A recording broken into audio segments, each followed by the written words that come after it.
نزدیک 2 ساله که دارم کار فیزیوتراپی آوا رو انجام میدم و نزدیک 1 ساله که داره از پینلس هم استفاده میکنه.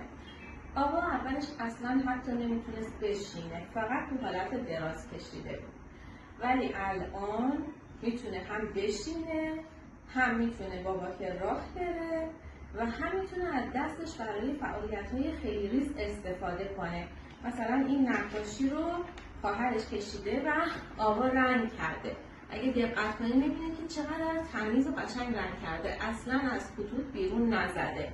این مهارت‌هایی که آوا به دست آورده خیلی استفاده کردن از پینلس بهش کمک کرده و در واقع سرعت بخشیده به اون روند بهبودیش. اون زمانی که من داشتم باهاش کار میکردم پیشرفتش خوب بود، ولی از زمانی که داره از پینلس استفاده میکنه پیشرفتش حالت جهشی پیدا کرده و خیلی سریعتر داره مهارتاشو به دست میاره.